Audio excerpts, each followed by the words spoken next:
Selamat mendengarkan podcast ini. 11 November.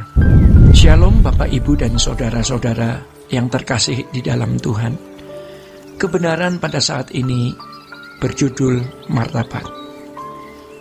Saudara-saudara, martabat, kata yang pada umumnya memiliki konotasi positif, walau tidak selalu demikian, ya. Kata martabat bersinonim dengan kata derajat, gengsi, harga diri, dan harkat. Pada dasarnya, martabat adalah nilai yang diperoleh seseorang dari keberadaan orang tersebut. Martabat juga sering dipahami sebagai hak seseorang untuk mendapatkan kehormatan. Hampir semua manusia berusaha untuk memiliki martabat, sekecil apapun martabat tersebut, ya. Artinya, semua manusia ingin memiliki derajat, gengsi, harkat sekecil apapun, ya. Tentu di lingkungan masing-masing sesuai dengan kelasnya. Tidak heran kalau seseorang bisa melakukan apa saja, ya, sampai berbuat nekat demi martabat ini. Tentu kita bisa setuju dan memang kita melihat realita ini, yaitu hampir semua manusia ingin memiliki martabat yang baik. Manusia yang sehat jasmani, rohaninya. Ya, sayangnya, martabat yang dibangun oleh banyak orang bukan berdasarkan landasan yang benar. Ini terjadi karena manusia sudah sesat, ya. Tidak mengenal Allah dengan benar dan tidak mengenal dirinya sendiri dengan benar juga. Bapak, Ibu, dan saudara-saudara yang dikasihi Tuhan, hampir semua orang mencari martabat di mata manusia yang didasarkan pada kedudukan, kekuasaan, gelar, pangkat, penampilan, harta kekayaan, atau sesuatu yang dikenakan seperti pakaian, arloji, perhiasan, dan sejenisnya. Tanpa disadari, gairah untuk memperoleh nilai kehormatan atau martabat dari manusia ini telah menguasai hampir semua manusia. Ya, jangan-jangan kita telah terbawa atau terpengaruh. Ironisnya, hampir tidak ada orang yang serius mencari kehormatan dari Allah. Ya, sejak zaman Yesus ternyata banyak orang lebih mencari kehormatan manusia daripada kehormatan dari Allah. Orang lebih mencari kehormatan dari manusia dari Allah. Hari ini tertulis di dalam Yohanes 12 ayat 43. Padahal Tuhan menghendaki orang percaya mencari penghormatan dari Allah, seperti yang tertera di dalam 1 Petrus 1 ayat yang ke-7. Saudara-saudara, karena gairah mencari kehormatan sudah menjadi irama hidup, maka segala sesuatu bisa dijadikan sarana untuk memperoleh martabat demi kehormatan tersebut. Misalnya, ya, acara resepsi pernikahan, ya, bagaimana acaranya dibuat megah, seremonialnya, gedungnya, musiknya, makanannya, ya, dan dekornya. Ya, seperti hari ulang tahun kelahiran, ulang tahun pernikahan, kelulusan sekolah, ucapan syukur pembukaan kantor, perayaan tahun baru, perayaan Natal, dan sebagainya. Bisa diadakan demi memperoleh kehormatan dan menaikkan derajat atau martabat seseorang. Maka dari itu Bapak, Ibu, dan saudara-saudara yang dikasihi Tuhan, intinya sarana apapun bisa digunakan untuk mengangkat derajat. Ini ironis sekali, ya. Kematian dari anggota keluarga pun sering dijadikan sarana untuk bisa memperoleh kehormatan demi menaikkan martabat dari manusia.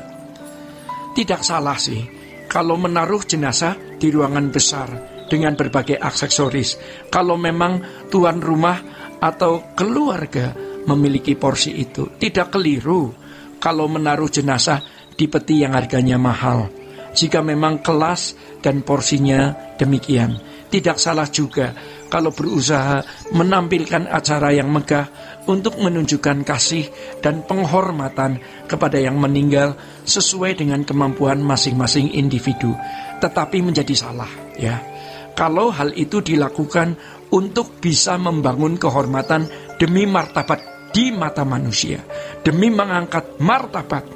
Namun Kita sebagai orang yang hanya melihat, jangan menghakimi, lalu menilai secara sembarangan ya.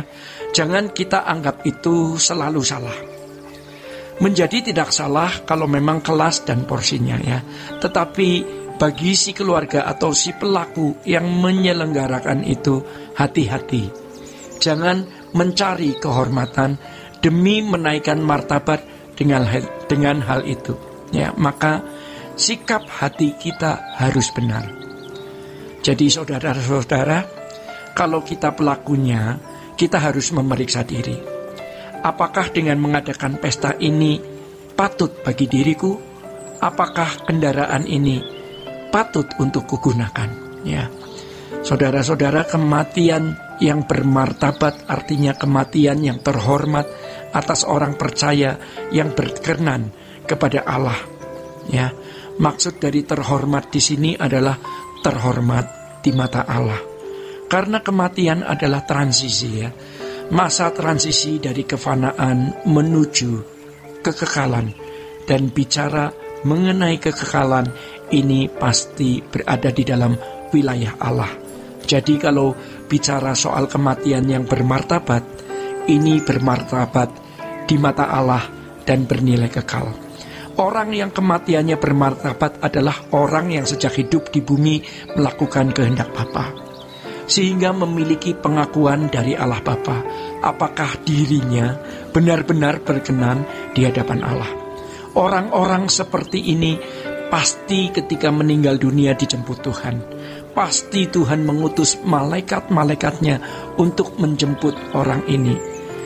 Contohnya terdapat di dalam Lazarus di dalam Lukas 16. Kematian orang di dalam Tuhan adalah kematian yang bermartabat, seperti yang ditulis di dalam Wahyu 14 ayat yang ke-13. Dan aku mendengar suara dari surga berkata, tuliskan, berbahagialah orang-orang yang mati dalam Tuhan sejak sekarang ini. Sungguh, kata Roh, supaya mereka boleh beristirahat dari jerih lelah mereka, karena segala perbuatan mereka menyertai mereka. Berbahagialah orang-orang mati yang mati dalam Tuhan. Ya, artinya orang-orang mati yang sudah melakukan kehendak Allah dan berkenan di hadapan Allah selama hidupnya. Saudara-saudara, jadi jangan kita mengartikan kalimat di dalam Tuhan ini sebagai sudah beragama Kristen dan mengaku Yesus sebagai Tuhan dan Juru Selamat.